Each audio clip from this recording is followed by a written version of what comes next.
I shouldn't have ironed the dress. It had been hanging in the back of the closet for nearly a year, still carrying the faint scent of cedar and starch. The lavender shade wasn't my usual too soft for an old woman, some might say, but it reminded me of something I couldn't name. I pressed every pleat and buttoned it up slowly, leaving the top clasp undone.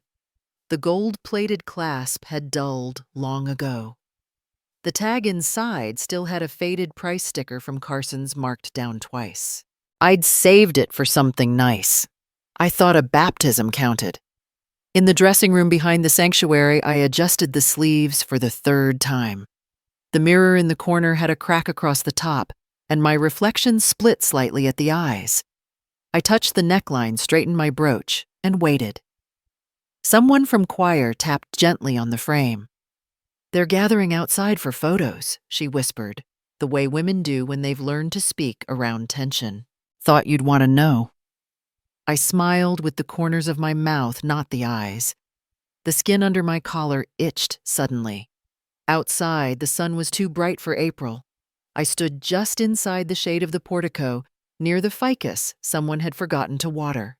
Brian was already posing hand on Hannah's shoulder, his tie slightly askew. Ashley's heels sunk into the grass, but her posture was perfect. Cody leaned forward with a grin trained for holiday cards. Ashley's mother stood on the other side, hand hooked into Brian's elbow like she belonged there. She wore a cream pantsuit and pearl studs. I'd seen that suit in a catalog once and turned the page quickly. Joanne Miller stood several yards away, fiddling with her phone, trying to angle the shot. She didn't notice me. I didn't step into the frame. Ashley saw me before Brian did. Her smile didn't falter, but her eyes tightened. She walked over in small, calculated steps. "This one's just for the immediate family," she said gently. "The official photo, you know. But we'll get one with everyone later." She touched my elbow, 2 fingers only light as a moth. "You understand." It wasn't a question. I nodded, because the weight of not nodding felt heavier than anything else in that moment. She walked back without waiting. Someone called out for Hannah to tilt her chin. The baby gurgled. I turned and stepped back inside before the next shot. My shoes made no sound on the old wood floor. Someone had spilled coffee in the corner. The stain looked like an old map of a place no one visited anymore. The mirror greeted me again. I stood there longer than I meant to, the dress hanging looser than I remembered. My right hand went to the chain around my neck. It had held my wedding ring for 12 years since Robert passed. The clasp had rusted slightly, but I never fixed it. I suppose I trusted it more broken than whole. There had been a seat for me in the sanctuary. Second pew, end seat. But after the ceremony, no one had gestured for me to follow. Ashley's mother had brought a silver rattle for the baby engraved. From Nana, it read, "I had brought a blanket I'd knitted last winter. It was still in my purse." There was a time not long ago when I would have offered to take the group photo. I was good at that, finding angles, making people look their best. I used to take pictures of Brian before his school plays when he still wore sneakers that lit up when he ran. He would say, "Don't forget to get one of you and me too, Mom." I don't know when he stopped saying that. Someone in the hallway called for lunch. I stayed in the dressing room pretending to fix my hem. Joanne walked by and paused at the doorframe, lifting her phone uncertainly. "I snapped one earlier kind of by accident," she said. "You were standing near the ficus. Looked nice." I thanked her. She hesitated, then added, "You weren't in the group one, though." "No," I said. "That one was for the family." She tilted her head like she'd heard something strange but didn't press. "Well," she murmured, "the lighting was better where you stood anyway." After she left, I sat on the padded bench by the window. The cushion had a tear in the corner, the stuffing poking out like stubborn weeds. I unfolded the blanket in my lap.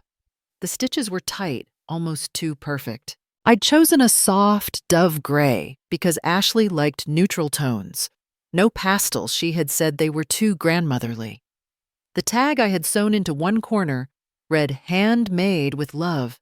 I had stitched it in cursive. I pressed the corner of the blanket to my cheek. It was cool.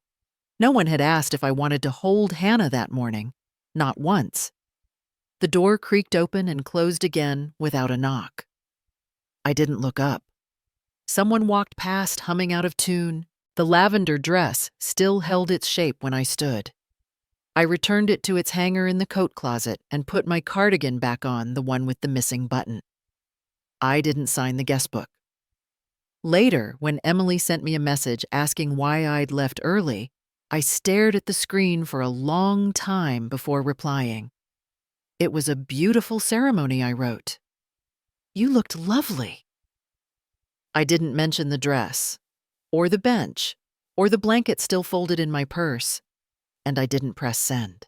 Instead, I sat very still and listened to the silence that always followed after someone remembered I was there too late.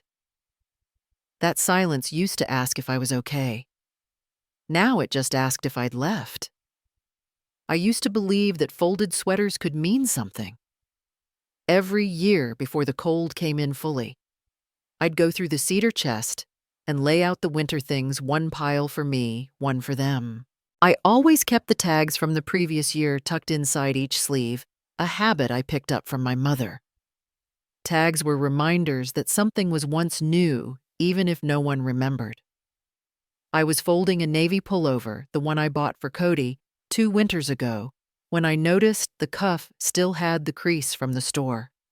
He must have never worn it, or worn it once long enough for a photo. I brushed the lint off anyway.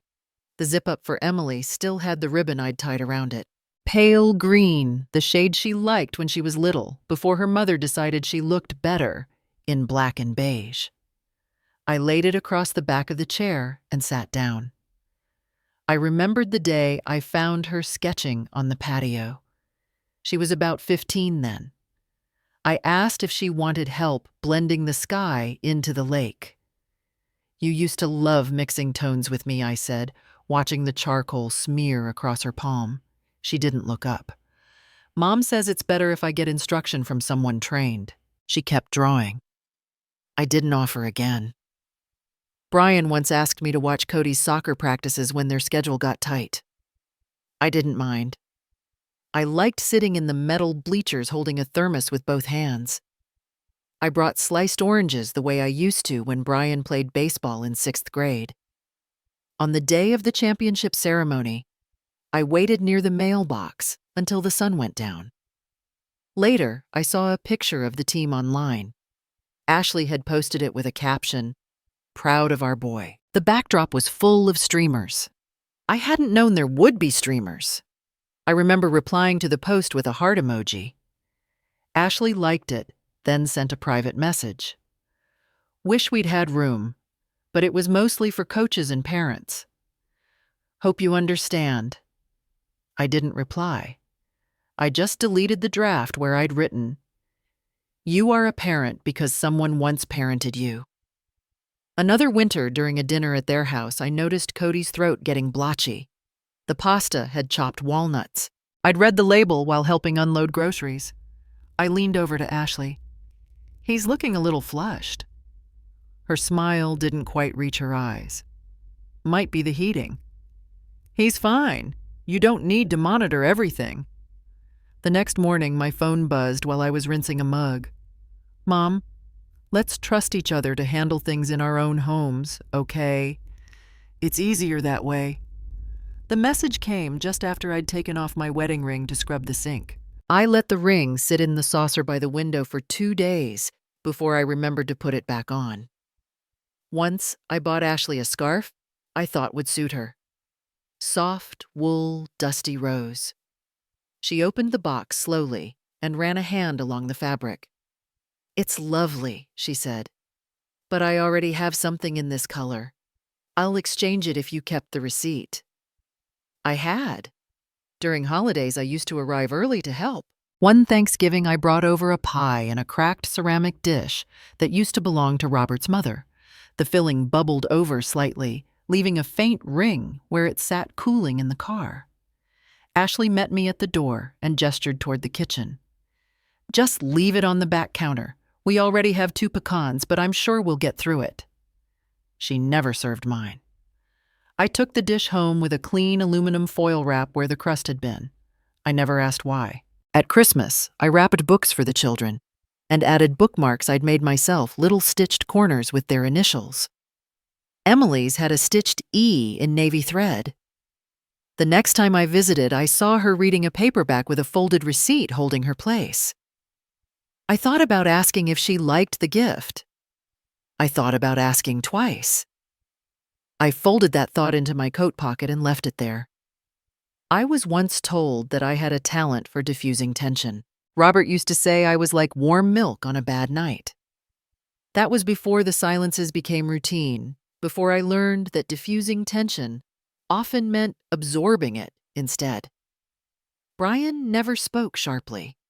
He never had to. "Might be easier if you don't bring anything this year," he once said over the phone. "Ashley's got a theme going, and you know how she likes to plan things out." I said I understood. That year, I brought flowers instead. They stayed in the sink beside the blender all night. When I try to remember the last time someone asked what I wanted, what I liked or missed or needed, I come up blank.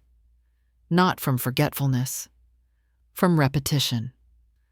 I once told myself that families go through seasons, that some seasons last longer than others, that being quiet was the same as being kind. I kept a notebook for years, jotting down things I noticed, what Emily liked to draw, what Cody talked about when no one listened, what Brian did with his hands when he felt unsure. I kept it in the drawer beside the measuring spoons. I threw it out last fall. It had started to feel like writing letters to a place that had changed its name. Now I iron sweaters and check seams. I fold sleeves with care, even when I know they won't be worn. I let them sit where they can be found if someone remembers. But I don't remind them. And I don't ask. I always brought my own pen. There's something different about the ink from a pen. You know well how it presses, how it bleeds slightly into the grain of the card. The tip of mine had a small dent from being dropped on concrete once, so it left a tiny stutter in every loop of my G. I stopped trying to correct it. At the table near the window in Shoreline Brews, I arranged everything as I always did: 2 cards, one plain white envelope, one with blue sailboats. I ordered the same drink each time, not because I liked it more than others, but because it didn't stain the paper if it spilled. Ruth Ann had already brought it to the table without asking. "You still writing real letters?" She nodded toward the pile, wiping her hands on her apron. "Just small notes," I replied. "My granddaughter prefers things that feel held." She chuckled in that polite way people do when they don't quite believe you, but don't want to offend. I didn't correct her. I started with Cody's card. He would be 13 this year. I never wrote anything long, just a line or 2. I used to tell him little riddles or mention a book he might like, but lately I just kept it simple. "Wishing you a birthday full of light and good ideas. I'm proud of how curious you are." I signed it with a soft, "With love, Grandma," even though I hadn't heard him use the word in years. I placed the card in the envelope, smoothed the flap, but didn't seal it. That was a habit, now leaving space for air to pass through. Emily's was harder. I stared at the card longer than I should have. The paper was textured ivory with a pressed fern in the corner. I had chosen it months ago because it reminded me of the sketch she once drew in the corner of a placemat, back when she still doodled during dinner.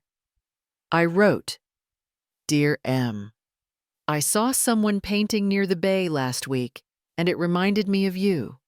Their strokes weren't perfect, but the colors held together." I stopped there. It didn't feel right to sign it. I remembered the first time I mailed her something when she was 9 and at summer camp. I had drawn a little cartoon on the back of the envelope, a seagull with 2 big feet. She never mentioned it, but I kept drawing one every year. Eventually, I started mailing her notes even when she wasn't away. Small things, scrapbook clippings, pressed leaves, quotes I didn't understand, but thought she might. No reply ever came. Once, she sent a text. "Thanks. I guess this was from you." That was the only acknowledgement. She didn't include a photo of the card, didn't say what it meant. One Thanksgiving, I brought up the topic gently over pie. "You ever use the bookmarks I made?" Ashley spoke before Emily could. "We've been trying to keep her space a little more minimal. You know how clutter builds up? Minimal. As if paper carried weight heavier than silence." I didn't ask again. At home, there's a notebook in my drawer. I don't write in it anymore, but I haven't thrown it away. It's filled with dates. Not birthdays, not holidays, those are easy enough to remember. These are other kinds. The day Brian lost his first tooth. The afternoon Emily whispered that she liked crows more than sparrows. The night Cody fell asleep with a toy flashlight shining upward like a tiny lighthouse. I marked them because no one else would. There's a note in this margin of one page, June 6th, Cody's spelling bee. Watched on livestream. No one looked at the camera when they won. I remember leaning forward in my chair, hoping someone would wave. No one did. I think of the thank you note Brian once sent me. It was for a check I'd written to cover Emily's art camp. He signed it with "Appreciate the help" and included a receipt from the program as if to confirm where the money had gone. That was the only written thank you I ever received from him. Not for the late-night pickups. Not for the grocery drop-offs when Ashley had morning sickness. Not for the quilt I stitched by hand when they bought their first home. That quilt had my initials embroidered in the bottom corner. I never saw it again after the housewarming. The hardest silence I've found is the kind that follows after something you crafted with care. Once I brought over a photo album I'd made for Brian, his childhood pictures, in order with notes on the back in my handwriting. When I visited next, it wasn't on the shelf. A year later, I found it in a plastic tote in their garage, sitting between a broken lamp and old baby clothes. He saw me looking at it and said, "We're still deciding what to keep. You know how it piles up." I nodded. I didn't mention that the album had taken 6 weeks to organize, or that Robert had helped me label every photo before he passed. At Shoreline Brews, I reached for my drink. The foam had gone flat. A ring of light brown circled the edge of the mug. I picked up the napkin underneath and folded it into quarters. I thought about writing one more card. Not to Emily or Cody or Brian, just something for myself. I imagined writing, "You kept the thread even when no one noticed." That counts for something. But I didn't. Instead, I placed both envelopes in my bag, still unsealed. I didn't write the addresses. I didn't reach for stamps. I tucked the pen into its sleeve and zipped it away. Some things are better when left unopened. Some words are meant to be kept inside. I never bought the white ceramic dish Ashley gave me. It was already in her cupboard when I moved into the studio apartment years ago. She said it was too neutral for her new kitchen. I used it for everything. Potlucks, church bake sales, family dinners. It never broke, but one side had a tiny chip under the glaze, barely visible, unless you were the type to look too closely. I brought that dish to Ashley and Brian's house the night of her promotion dinner. She'd asked me to bring something light, not too sweet, so I made baked pears with cinnamon and honey. The edges browned more than I intended, but I lined the dish with parchment and added a mint sprig. When I rang the doorbell, I could already hear laughter from inside. Donna arrived 15 minutes later. Her perfume entered first. Soft, expensive, hard to place. I watched Brian open the door and step aside for her to glide through heels, sharp on wood coat, the color of winter sky handbag, like a folded leather secret. "Ashley, she greeted you, look radiant. Promotion suits you." She kissed both cheeks, the air kind. "And this dining room, did you change the light fixtures?" Ashley beamed. "We just had them installed." Brian picked them out. I stood at the far end of the kitchen island arranging serving spoons. Donna hadn't looked in my direction. We sat down just as the children slipped upstairs with their tablets. Emily mouthed something to Cody and smiled, but neither of them looked at me. "To our star," Brian said, raising his glass for landing the regional position and for managing it all with grace. Glasses clinked. I sipped. The wine left a trace of something herbal on my tongue. Donna placed her napkin across her lap as if it were habit, not necessity. "It's been a whirlwind week," she said, "between scheduling the decorator for the lake house and dealing with plumbing at the mountain villa. I've hardly had time to check on the Santa Fe place. Luckily, my assistant's been wonderful." Ashley leaned in. "Mom, you really should write a book." "3 homes, 1 woman." Brian laughed. "Mom L has 3 properties, 2 housekeepers, and a car that parks itself. Meanwhile, my mom still swears by her old crock pot and that teeny place off Ashwood." There was no malice in his tone, just breezy dismissal. I rested my hands on my knees. My cardigan sleeves were pulled low. One of the buttons was loose again. I'd mended it last spring, but the thread hadn't held. Ashley added, "Mom always said she doesn't need much. She likes to keep things simple." Donna smiled without teeth. "There's something to be said for living within one's means." Brian looked at me. Still in that same unit, right? I ran my thumb along the seam of the napkin. There was a slight fray at the edge. I'd noticed it last time I was here and it hadn't been replaced. "I moved," I said quiet. Ashley looked up. "You did? It's small. Closer to the coast." Donna raised her brows just slightly. "The coast? A little house. I like the quiet." Emily glanced over. "When did you move a few months back?" Brian blinked. Wait. Since when do you own a beach house?" I folded my hands, thumb circling the ring on my finger. I didn't think it was important to tell everyone. Ashley tilted her head. "That's surprising. Did you buy it outright? I've been careful. I saved." Donna took another sip of wine. "Ocean property isn't exactly modest. I never said it was oceanfront." Brian leaned forward. "Where exactly is this place?" I placed my spoon beside the salad bowl, the one I'd brought from home. The handle caught the light, dulled from years of use. "Those who care know where to find me." The table quieted. Not a stunned silence, just still like everyone had agreed not to press further. Ashley reached for the breadbasket. "Well, we'll have to visit sometime." No one echoed her. Donna turned to Ashley.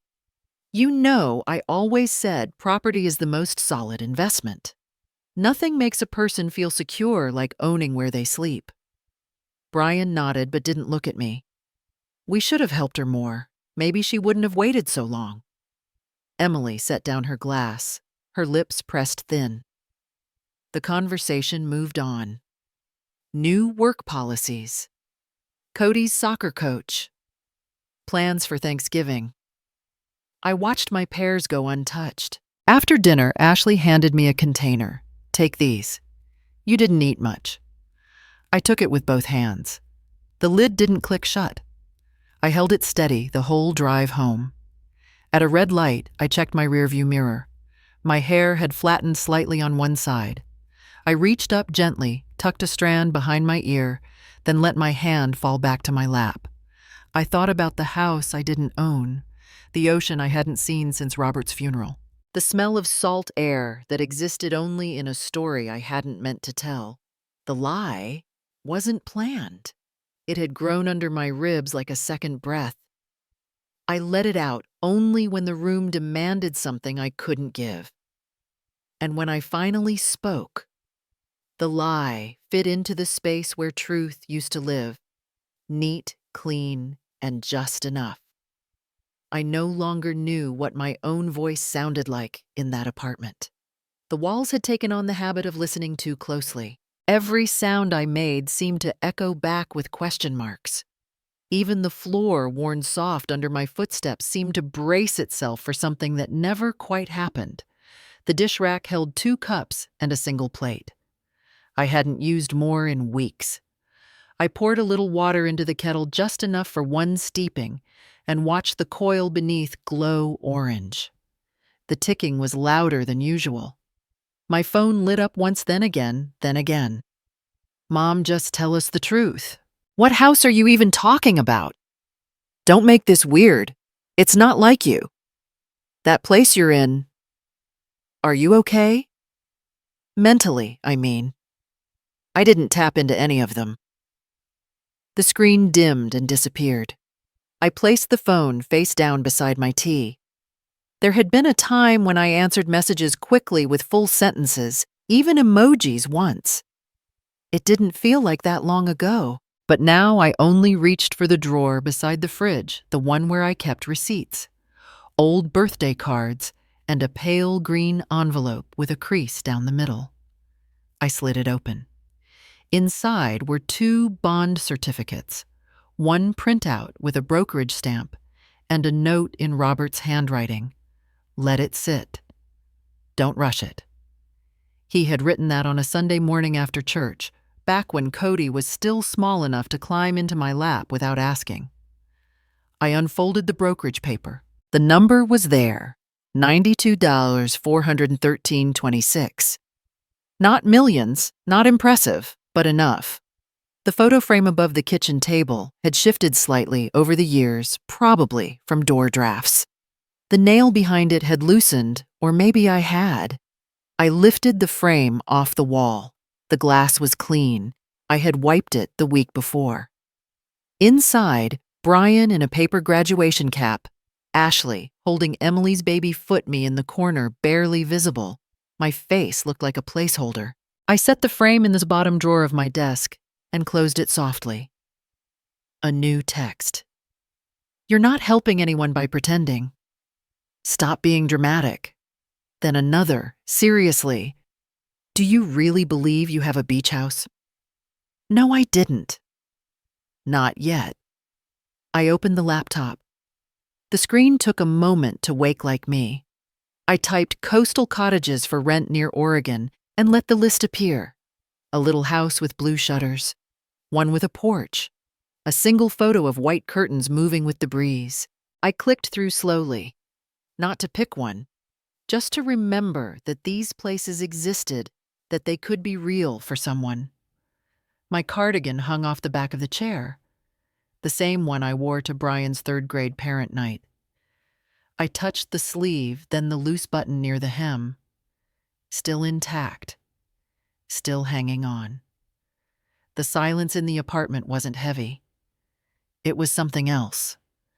Not absence, more like a different kind of presence. A stillness that didn't ask me to explain anything. My fingers hovered above the keyboard. I didn't write back to Brian, or Ashley, or Emily. I hadn't answered Emily's message, I don't understand. But the way you looked up when you said it, you really believed it, didn't you? There were times when I used to explain myself. Times when I would say I only meant, or I didn't want to upset anyone, or it's not what you think. But not tonight. Instead, I opened the cabinet where I kept old notebooks. I found one with a red elastic band. Inside were pages with clipped recipes, watercolor sketches, some quotes I'd copied from library books. Toward the back was a checklist. Things I might still want. The list was short. Walk by the sea again. Finish that oil painting. Be remembered for something kind. The rest of the page was blank. I tucked the brokerage paper inside the notebook and tied the elastic closed. I didn't need to carry it anywhere yet, but it helped to know it existed. There was a knock once at the door. Last week, my neighbor Mrs. Danner had brought me leftover soup. She didn't ask questions. She just handed me the thermos and said, "You look like you skipped lunch." I had thanked her and meant it. That thermos now sat cleaned on the edge of the counter, ready to return. Outside, a bus sighed down the street. Then silence again. I walked to the bookshelf and pulled out a copy of a book I hadn't touched in years. Collected Poems by Jane Kenyon, a name I used to whisper under breath like it might calm a storm. Inside was a dried clover flat as memory. The apartment had been temporary for 12 years. Ashley called it transitional housing once. I'd laughed politely. There was no transition, only stillness. My mug was cold. I hadn't drunk the tea. I poured it out gently into the sink. The water turned amber for a moment before it disappeared down the drain. I opened no doors that night. I wrote no replies. I folded no fresh laundry. I simply sat for a while, letting the silence unfold like something I had earned not as a punishment, but as a perimeter. I thought of Robert's handwriting again. Let it sit. So I did. I hadn't realized how much noise lived inside me until I stepped into the quiet. The room had nothing to prove. A modest window facing the inlet, a pale desk that held the faint scent of cedar, and a bed that didn't creak when I sat down, but gave slightly, as if remembering someone else's weight. The lamp on the nightstand hummed when lit, but I left it off. I liked how the shadows stretched without needing me to name them.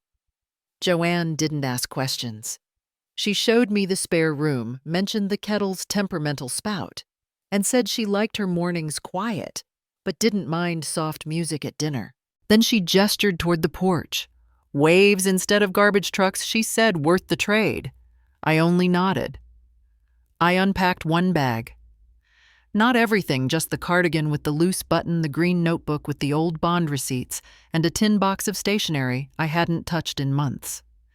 The rest I left folded, as though unsure if they belonged to the version of myself I had brought here. I sat at the small desk that evening and wrote a letter I didn't plan to send. Dear Robert, it's been a long time since I've heard your voice, and yet I still set 2 cups on some mornings. That's as far as I got. The pen hung in the air, unsure of the next word. In the days that followed, I walked. Not quickly, not to arrive anywhere, just walked. West Bay wasn't a large town. It had one hardware store, a single bakery, and a fish market that smelled of salt and newsprint. The woman behind the counter wore a white apron dotted with flour and said, "You've got the look of someone who used to belong somewhere." I didn't answer, but I accepted the paper plate she handed me. A square of fish pie with pepper crust. "Eat," she said. "You look like you need something warm that's not tea." Her name was Nancy. I remembered it because she pressed a napkin into my hand like it mattered. In Joanne's kitchen, I noticed she kept her spices alphabetized, her spoons facing the same direction. The order felt generous, not rigid. She let me read in silence and once left a note by the coffee pot that read, "Use the cinnamon. It's real." The cinnamon reminded me of a day when Emily was 4 and wanted to make snickerdoodles. We spilled sugar across the counter and she said, "Let's never clean this up." I did, of course. But now I wondered what would have happened if I hadn't. My phone remained off for 4 days. On the 5th, I turned it on. The screen lit up with messages I didn't read. I deleted them all. No explanation, no apology, no check-in would be enough. Not because they were too cruel, but because I had made myself too small for too long. The window in my new room faced east. Mornings came gently with gold streaks across the wooden floor. One morning, I caught myself smiling at the way dust floated through light like it wasn't in a hurry. I made toast, poured coffee, and didn't feel the need to check the clock. I swept the porch. Once, not because it needed it, but because I liked the rhythm of the broom on wood. A small act, quiet, useful. Joanne mentioned that the library needed volunteers. I said I'd think about it. She didn't press. I liked that about her. She left room. There was a seashell on the nightstand in my room, smooth and gray with a pale pink mouth. I held it once, pressed it to my ear, out of habit. I didn't hear the ocean, but I did hear my own breathing steady and unhurried. One afternoon, I stood in the corner market deciding between two brands of canned tomatoes. A woman with silver braids and a polka dot scarf glanced at me and said, "First time choosing for just yourself." I must have looked startled because she softened her voice and added, "It gets easier. Lonelier too, but cleaner." I didn't respond. But I remembered her words later that night when I poured pasta into boiling water and noticed how the steam curled like ribbon. No one asked me about family. No one brought up beach houses or titles or whose name was on which deed. People here measured others by how often they returned a smile, not by what they owned. I wrote in the green notebook each night. Not long entries, just fragments. The ocean doesn't mind who listens. I no longer flinch when I hear my name. Joanne folds her napkins but doesn't expect me to. I didn't know if the lie I told about the beach house would ever come true. But I no longer told it to protect myself. Now I told it to imagine something better. A possibility instead of a defense. One night, I dreamt of a house with shutters the color of slate and a porch swing that creaked when it moved. No one was in the house. But it wasn't empty, it was waiting. I wrote a second letter to Robert, still unsent, but this one had more in it. I told him about Nancy's pie, Joanne's porch, and how my feet had stopped hurting. I folded the letter and tucked it under the lamp. The ocean sounded louder at night. Or maybe I was just quieter. I didn't measure these days in milestones. There were no announcements, no confirmations, no one saying we're proud of you. But there was silence, and in that silence, something shifted. Not closure, not yet. But the beginning of a room that didn't echo someone else's name. I never thought a knock could sound so rehearsed. The kind that waits exactly 3 seconds before trying again. The kind that comes after careful planning. I didn't open the door right away. I sat at the small kitchen table, the one Joanne and I painted together 2 Sundays ago. A patch of robin's egg blue had chipped where the tea kettle landed too hard. I ran my finger along the chip until the knock came again. Joanne was out walking along the bluff. Her boots were still drying by the door. When I finally opened it, I saw Brian first. His collar was unbuttoned, but he wore that expression he saves for public complaints or parent-teacher conferences. Behind him stood Ashley, arms crossed in that way that folds her cardigan tighter without touching the buttons. Then the stranger. A woman in a navy blazer holding a leather folder and a clipboard. I didn't need to ask. She introduced herself anyway. Lorraine Palmer, Adult Protective Services. I stepped aside. They didn't sit. They hovered near the kitchen entrance like people waiting for bad news, but hoping to be the ones delivering it. Brian cleared his throat like a gavel. "Mom, we're worried. You're not in your right mind, and we didn't know where you were until Emily found you on the voter roll." Ashley added without even looking around the room. "You said you had a beach house. This isn't even a rental in your name." The clipboard opened. Lorraine began listing things: risk of isolation, signs of manipulation, deterioration of judgment. I studied a crack on the ceiling that looked like the map of Maine. None of them noticed the tea on the stove beginning to hiss. Brian's voice lowered. "This woman," he gestured vaguely toward where Joanne might have been, "has no legal tie to you. You could be signing things letting her into your finances." He didn't ask if I was okay. He didn't ask if I'd been eating. He didn't ask why I left. I walked to the drawer next to the stove. Not hurriedly, not to prove anything. I pulled out a plain manila folder, the kind you buy in bulk during back-to-school sales. Inside were photocopies of my Treasury bond statements, brokerage printouts, and bank letters. I laid them one by one on the table. I didn't slide them toward him. I simply placed them there. I moved because I wanted to breathe. That folder holds $92,400 in assets I manage myself. I don't owe rent. I contribute to groceries. I cook. I am not being misled. Ashley's nails tapped against her phone. Lorraine watched my face like a nurse assessing orientation. Brian's mouth opened slightly, but I continued.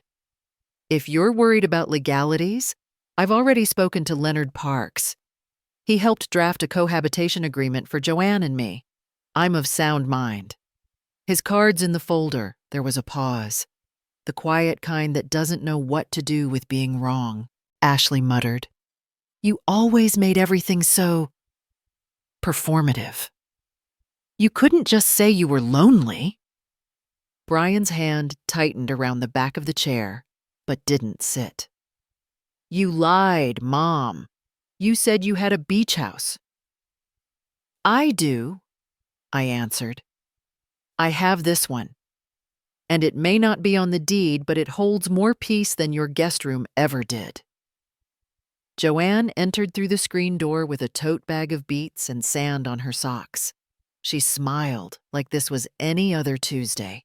When Lorraine explained the situation, Joanne simply nodded and replied, Mrs. Whitaker is the most lucid person I know. She reads The Economist. I still mix up their headlines with horoscopes. No one laughed. Ashley looked like she wanted to disappear into the floorboard. Brian tried one more time. Why didn't you just tell us you needed help? I folded the documents neatly and placed them back into the folder. Because when I did, Ask Your Wife said she'd prefer I didn't hover around the children. And you told me twice that I should consider a smaller footprint. This is that. Emily didn't come. She wasn't mentioned. But in the drawer beside the stove, I'd found her childhood bookmark wedged in an old book Joanne brought in from the local thrift store. It had sunflowers on it and the initials EMW. Lorraine eventually thanked me and left a business card, just in case, she said. Her tone was softer than when she arrived. As they left, Brian lingered a moment longer. He looked at the chipped paint on the table at my hands, still resting beside the folder. You used to bake pies with us on Sundays. I didn't correct him. I never liked pie.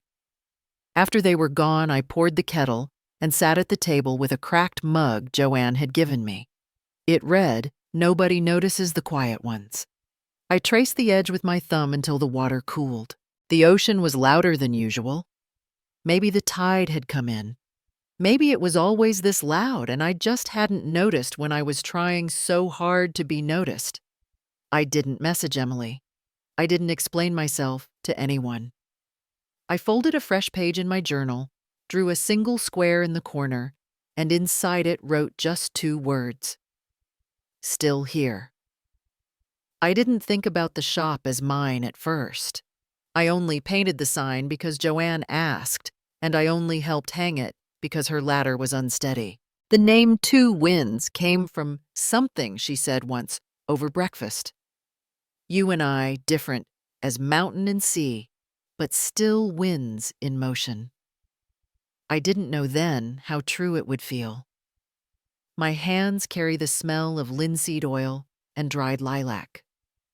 The apron I wear has pale blue stains I stopped trying to scrub out.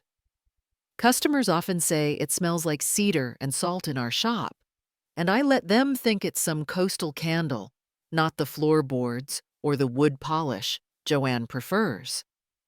It was April. I remember because Joanne had just replaced the window display with watercolors of pelicans, and I had stacked a new batch of stitched journals under the driftwood shelf.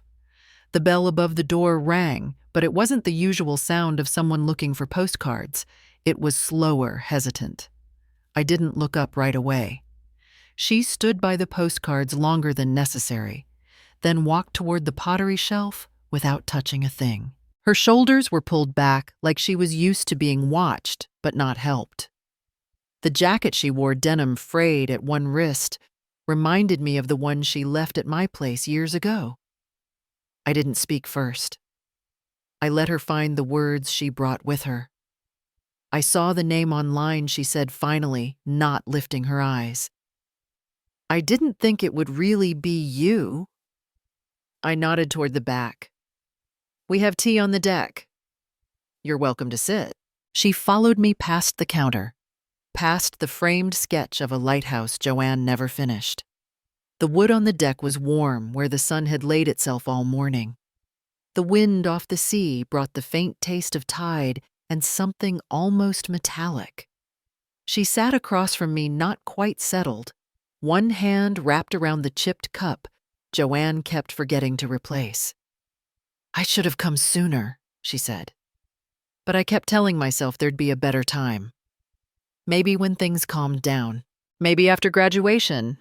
Maybe when I wasn't so scared.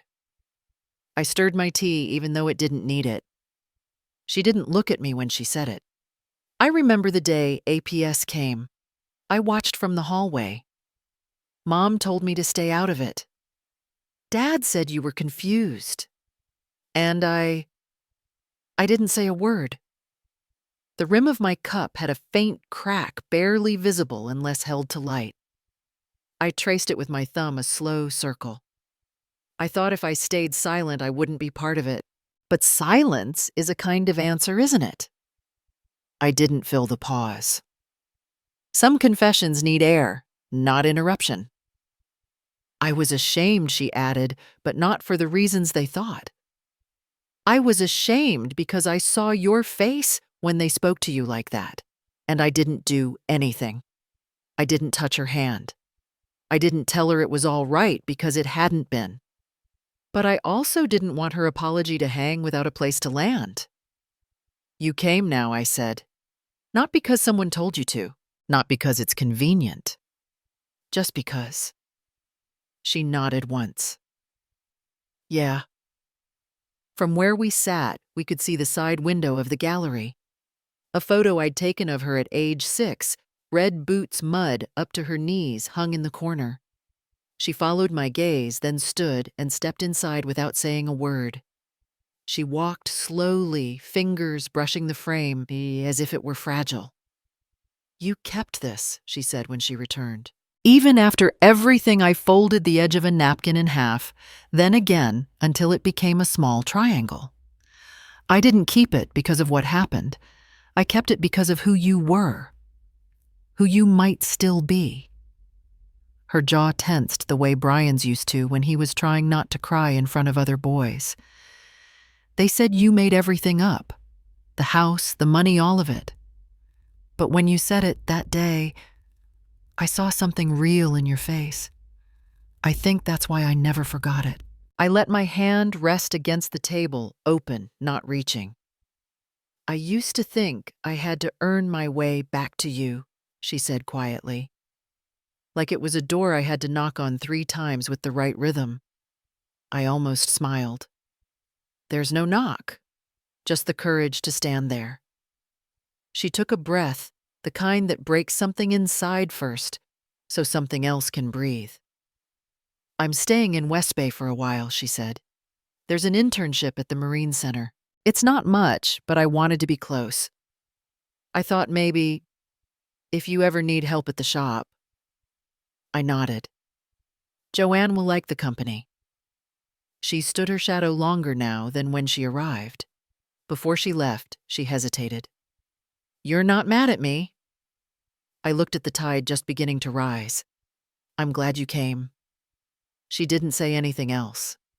Just hugged me, the kind of hug that didn't need permission. After she left, I cleared the cups. The wind had shifted slightly. Not stronger, just different. It smelled less like salt, more like spring. Inside, I returned to the ledger and added her name to the new shift schedule. Not with ink, just a pencil mark light enough to change later, but visible. The photo stayed on the wall. So did the memory. But for the first time, it no longer felt like something I had to explain. I used to think some doors stayed open simply because no one dared to shut them. The letter came folded in thirds, tucked into a plain envelope addressed in Brian's handwriting, sharp, and slanted, the kind that tried too hard to appear relaxed. Joanne placed it on the edge of the kitchen counter without a word. I waited until the water in the kettle stilled before opening it. It didn't surprise me. We will pursue conservatorship if you continue to avoid discussion. This is no longer personal. The sentence sat in the center of the page like a gavel that had already dropped. There was no greeting, no mom, just the plural we spoken on behalf of someone who once used to crawl into my lap with tangled hair and questions about the moon. I kept the envelope. I didn't tear it.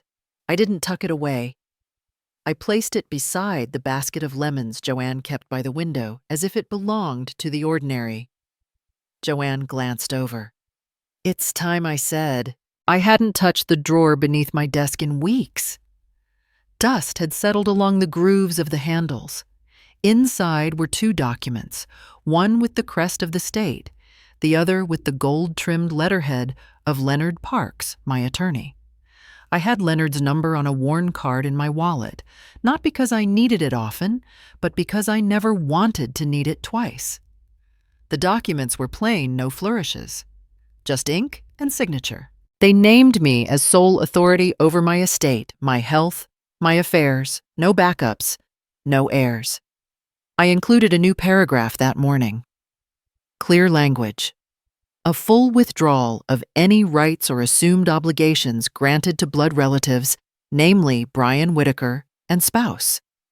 No room for contestation. No ambiguous clause.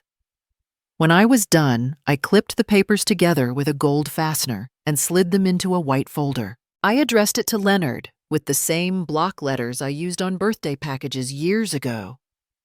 The second envelope was smaller, thicker. For Brian. I added 3 things.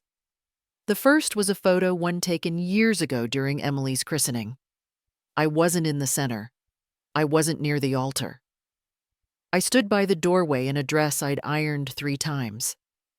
My hands were folded as if unsure what to hold. Brian had asked me not to be too involved since Ashley's family had a full plan for the day. The second item was a copy of my investment summary. Bonds, dividends, 48 entries across 7 years, all listed in quiet rows, $92,400. Not that it mattered, but because they once said I'd been unwise with age. Because they thought independence came only in the form of dependency. The third was a note. 4 lines. Handwritten. "This is the portrait of family you painted. I simply chose to stand outside the frame. I sealed it. No return address." Joanne drove me to the post office. I didn't wear anything special. The clerk offered a receipt and I shook my head. That was the end of it. Later, I sat on the porch. The wind was low. The trees didn't move. I ran my finger along the grain of the armrest, thinking of how many times I'd explained myself in rooms where no one asked to understand. "There's still time to fix it," Joanne had said the night before, not as advice, but as memory. I didn't answer. I remembered the cabinet back at the apartment, the one where I kept linens and old puzzles. For years, I had kept a spare house key labeled Brian, just in case. It was the first thing I threw away. He once told me over a Thanksgiving table, "You have a talent for making things harder than they need to be." It was after I'd asked if we could say grace. I never brought it up again. There is a silence that enters when you no longer wait for someone to call. Not because they won't, but because you've stopped reaching toward the sound. That silence isn't cold. It's clean. I watched a couple walk past the garden, their hands brushing every few steps. They didn't speak. There was no performance. Just the comfort of knowing someone was beside you without needing to be reminded. Brian hadn't called. I suspected he wouldn't. Conservatorship was the final word he had left. A parent declared incompetent is easier to manage than a parent who disagrees. I once thought that staying quiet was an act of love, that by not causing waves, I was protecting something fragile. But what's fragile is not always precious. Sometimes it's simply untested. When I folded the original documents that morning, I paused at the line I Helen Whitaker being of sound mind and independent will. I touched the words with the tip of my finger. That's all I had ever wanted anyone to know. I didn't tell Emily. I didn't bring it up to Joanne again. There are decisions we don't repeat aloud, not out of shame, but because their weight is meant to settle. Brian might never understand. That used to matter. It doesn't now. I kept a copy of the letter in my drawer between the blank pages I'd been saving for my journal. I didn't intend to read it again, but I liked knowing it was there. Like a lighthouse no longer needed still lit, not to warn, but to mark the edge where the land ends and the rest begins. I used to stir tea clockwise always. Now I move the spoon any which way and nothing bad happens. The mornings here arrive without instruction. I wake not because I must, but because I want to see how the steam fogs the window before the sun dries it. The old linen shawl, once too stiff to wear, now drapes easily over my shoulders. I tie it the same way each day, not out of habit, but because it feels like mine. The kettle clicks before it whistles. I choose the chamomile not for sleep, but for quiet. Joanne kept her teas in labeled tins, lavender, mint, cinnamon, but this one came in a plain ceramic jar with no writing. She told me once, some things don't need names to be trusted. Emily still sleeps upstairs. She moved into the loft when the summer stretched too long at her friend's place.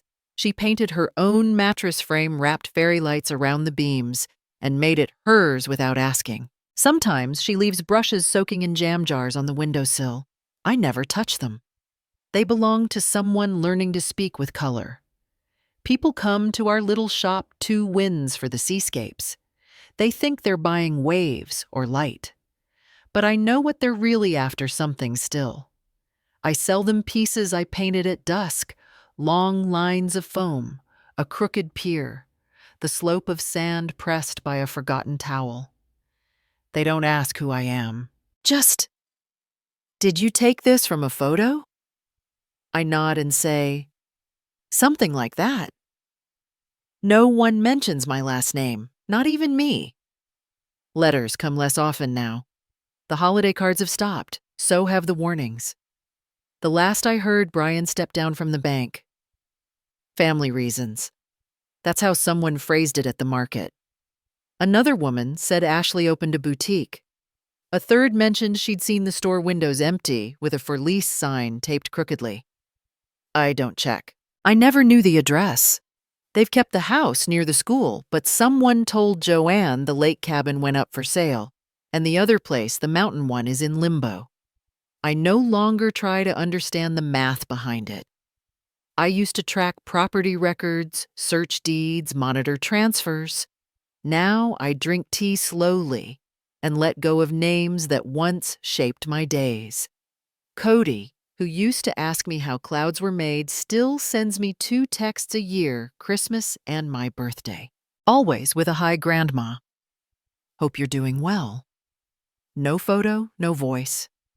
I read them, then put the phone down. I never reply right away. Sometimes I don't reply at all. There's no bitterness in the pause, just space. Emily is working on something new. She doesn't show me everything, but one night she left a sketchbook open on the porch. I passed by, and the title caught my eye, Women Who Were Absent. She didn't mean gone, she meant erased. In one page, there was the outline of a dining table. No chairs, just shadow marks where people had once sat. On another, a figure stood with no face, her body filled with pressed flowers. Emily asked me later if I'd write something for the show. Just a paragraph, she said. You don't have to explain. Just be honest. I thought of the photo I once mailed Brian, the one of me standing alone outside a christening, my hands behind my back, a button missing on my coat, the baby not held by me. I told her, you can use my hands, not my face. She nodded, didn't push. Sometimes healing comes not from confronting, but from releasing the need to be understood. I still keep a notebook by my bed. I write 1 page each morning. I never show it to anyone. I title it Only Conversations. Not with people. Not even with Robert. Just with the part of me that no longer needs to ask why. This morning I wrote, if a door closes and no one hears it, does it still count? I drew a little window underneath. Later, I placed a new jar of honey on the kitchen shelf. Emily doesn't like chamomile, but she uses the honey in her tea. She says it tastes like dusk. I like that. I say nothing. Sometimes we sit on the back deck, 2 women with different kinds of silence. She dips her brush. I sip from my chipped mug, and together we listen to the tide turn, without needing to explain why it does. No one interrupts us. No one checks the locks. No one asks if we're wasting time. This morning, I heard from Joanne she's in Santa Fe now with her niece. Left me the house and the jar of tea. Told me, don't be afraid of the space. You know how to fill it. I think I do. Today, I looked at the sky before pouring water. I thought, that's all I need. Not the answer, not the apology, just the light coming in without knocking. I have my name on the deed. I have a key no one else copies. I have my own toothbrush placed upright in a cup I made at a pottery class, too heavy a little cracked, but mine. I don't wait for Brian's name to appear on my phone. I don't look for comments or check if the bank notices the change of address. I don't reread the letter I sent, declaring I no longer grant access, legal, medical, or emotional. I remember writing it. I remember sealing it. I remember the sound it made as it slid into the mailbox. That was enough. I folded a sweater yesterday, the same one I wore on the night they compared me to a woman with a different last name and a shinier purse. The cuffs are worn now, but I still wear it on cold days. Not out of need, out of choice. Some days, Emily walks barefoot through the grass. She hums a tune I don't know. She once asked if I had a favorite song. I said, the sound of something not breaking. She understood. Tonight, I will sit with my notebook again. I might write, I am not waiting, I am not proving, I am simply here. And I'll close the cover, fold my shawl across my lap, and listen to the ocean like it's reading aloud a story that doesn't end, because it doesn't have to.